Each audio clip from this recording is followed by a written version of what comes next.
Grandes personajes del pasado, entre ellos Platón, quien utilizó por primera vez el término fibrina para referirse a la formación de fibras en la sangre que perdía contacto con el cuerpo. En 1865 se descubrieron las plaquetas y su función en el proceso hemostático, así como la acción de la proteína denominada trombina, como precursora de la formación de fibrina. En el siglo XX, en 1905, Morawitz construye el primer modelo de coagulación. En 1950, el factor 5, 7, 8, 9 y 11 fueron identificados, así como el factor de von Willebrand. En 1960, dos grupos independientes construyeron el modelo denominado cascada de coagulación. ¿Cómo impacta todo esto en la actualidad? Les contaré una historia triste y chistosa a la vez, donde vas a aprender de la forma divertida el modelo actual de la coagulación. En un día común, Lisa se encontraba preparándose un rico desayuno, y en eso, ¡zas!, que se corta el dedo. La celular identifica la membrana de las células expresadoras del factor tisular, principalmente las plaquetas. Acompáñame a ver qué pasa en la fase de iniciación. Hola amiga Maggie, ¿nos puedes contar qué es lo que pasa en esta fase? Claro, todo inicia con el daño a las células endoteliales, lo cual pues expresará un factor tisular en un estado inactivo, que al entrar en contacto con un factor 7, ambos formarán un complejo en un estado activo. Dicho complejo activará de manera inmediata a los factores 10 y 9. Posteriormente, el factor 10 en un estado activo se va a unir al factor 5 en estado activo, previamente colocado. Formarán un complejo en la superficie de esta célula para que a su vez se transforme la protrombina o factor 2 en una trombina. La trombina acumulada activa las plaquetas adheridas al colágeno subendotelial por un receptor específico y el factor de von Willebrand, que forma uniones entre las fibras de colágeno y las plaquetas para activarlas. La trombina activa al factor 5, amplificando la actividad protrombinasa y convirtiendo al factor 8 en activado, el cual funciona como cofactor del factor 9 activado para mantener la generación del factor 10 activado. Asimismo, la trombina convierte al factor 11 en factor 11 activado. En esta fase se lleva a cabo la activación de los anticoagulantes naturales, antitrombina y proteína C. En las plaquetas, el factor 11A activa el factor 9.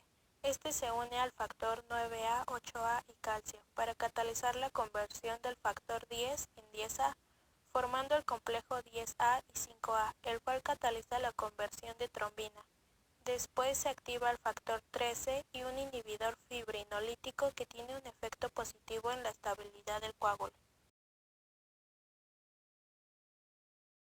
Tras una lesión, las células endoteliales secretan localmente factores anticoagulantes y profinolíticos como el factor de von Willebrand y el tromboxano A2, inhibidor del factor del activador del plasminógeno PAI1 y factor tisular también.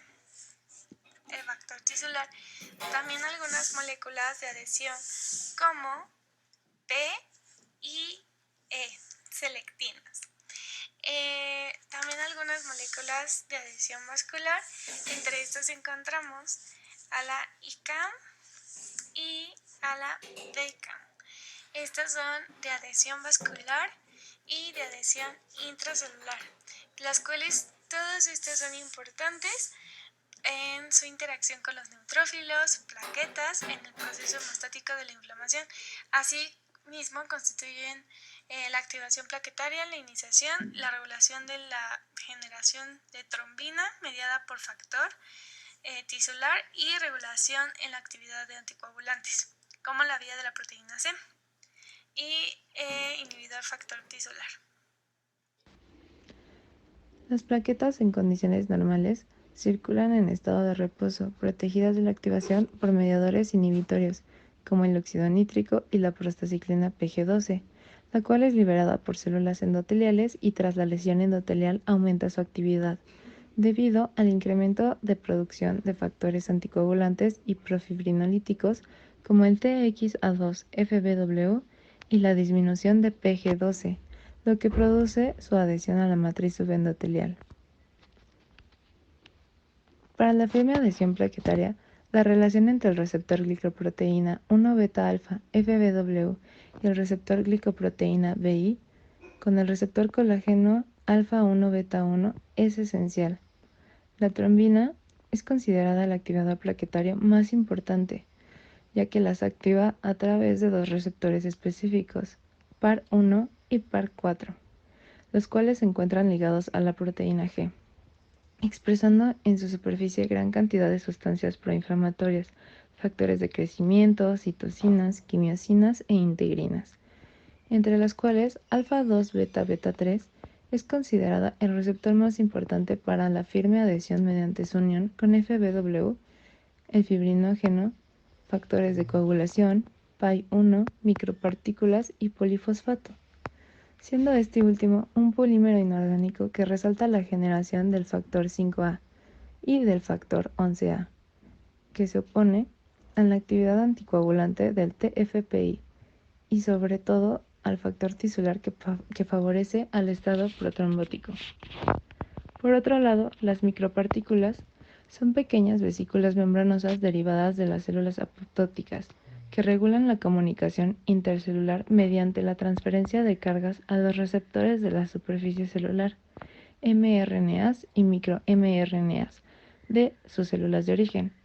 Todas las micropartículas son procoagulantes, ya que proveen una superficie para la unión de los componentes de la cascada de coagulación. Esto gracias a fosfolípidos aniónicos como la fosfatidilcerina y el factor tisular. Esta unión entre la fosfatidilcerina y factores como el 7, 9, 10 y la protrombina es a través de la interacción electrostática con un dominio carboxiglutámico contenido dentro de estos factores. Estas micropartículas se han identificado en otras células que intervienen en el proceso hemostático.